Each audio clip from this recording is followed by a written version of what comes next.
और अहम खबर है, इजराइल के सभी शहरों पर हमले हुए हैं। तेल अवीव पर क्लस्टर बमों से हमला किया गया है। क्लस्टर बमबारी से भीषण तबाही भी मची है।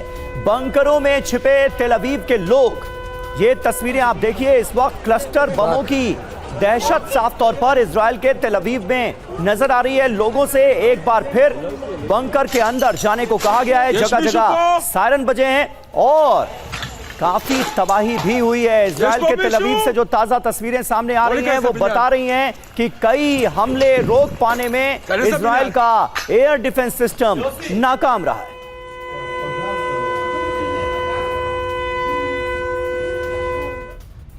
और एक और बड़ी खबर, 19 दिन से जारी युद्ध में ईरान को लगा है बहुत बड़ा झटका। बासिज यूनिट के कमांडर सुलेमानी की मौत हो गई है। आईडीएफ की स्ट्राइक में गुलाम रजा सुलेमानी मारे गए हैं। बासिज यूनिट के कमांडर थे, 6 साल से लगातार लीड कर रहे थे। बीते 6 साल से बासिज यूनिट के कमांडर के तौर पर सुलेमानी थे और उन्हें अब आईडीएफ ने अपनी स्ट्राइक में मार दिया है। और वहीं इजराइल पर ईरान का मिसाइल अटैक हुआ है। आसमान में ही मिसाइल को ध्वस्त कर दिया गया। डिफेंस सिस्टम से ईरान की मिसाइल इंटरसेप्ट की गई।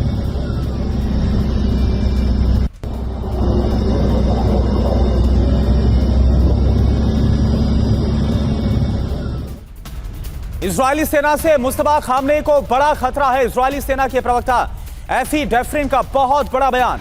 इजरायली सेना ने मुस्तफा की हत्या की शपथ ली है। नए सुप्रीम लीडर मुस्तफा खामनेई को ढूंढकर मारेंगे, यह इजरायली सेना की तरफ से कहा गया है।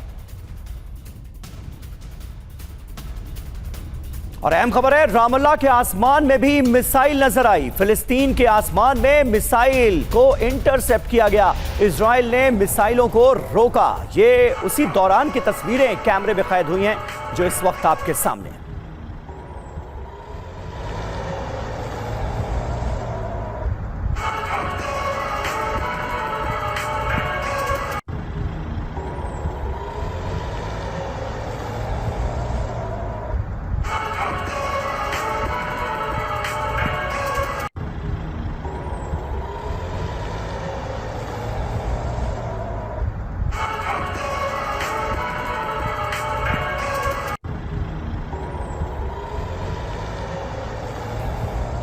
तो सवाल यह है कि अली लारिजानी के बाद आखिर कौन है जिस पर ईरान की सरकार और आईआरजीसी भरोसा करती है। लारिजानी के बाद कौन होगा, यह जरा हम देखते हैं बिग वॉल का। हम रुक करते हैं जो नाम एक एक करके। सईद जलीली, जो कि सईद जलीली की अगर बात करें, सरकार आईआरजीसी के बीच काफी लोकप्रिय चेहरा है इनका। यह हो सकता है न्यूक्लियर वार्ता ग्रुप के अध्यक्ष भी रह चुके हैं। जी हां, सईद जलीली को यह बड़ी जिम्मेदारी सौंपी जा सकती है। नाम उनका भी चल रहा है। अहमदी-नेजाद के कार्यकाल का बड़ा प्रमुख चेहरा थे सईद जलीली और राष्ट्रीय सुरक्षा और डिप्लोमेसी के लिहाज से देखा जाए तो भी ये अहम चेहरा माने जाते हैं। ईरान इराक जंग में एक पैर गंवा चुके हैं जलीली। उस जंग में भी इनकी बड़ी भूमिका थी। लारिजानी से ज्यादा सख्त और कट्टरपंथी चेहरे के तौर पर भी सईद जलीली की पहचान। बिल्कुल, अगला जो नाम है वो है महमूद अहमदीनेजाद। जी हां, पूर्व राष्ट्रपति ये रह चुके हैं और इसके अलावा कट्टरपंथी गुट के ये नेता हैं। तो एक एक करके नाम बता रहे। अमेरिका इजराइल से जूझने का काफी लंबा अनुभव इनके पास है। जी हां, सरकार और आईआरजीसी में अहमदीनेजाद की काफी ज्यादा गहरी पेट मानी जाती है।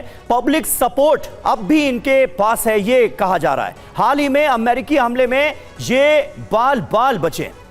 इसके बाद जो अगला नाम है वो है मोहम्मद बघेर कालीबाफ का, जो कि संसद के स्पीकर हैं। इन्हें लारिजानी के बाद उनकी जिम्मेदारी दी जा सकती है। कट्टरपंथी गुट के नेता ये माने जाते हैं। अमेरिका इजराइल को लेकर काफी ज्यादा सख्त है।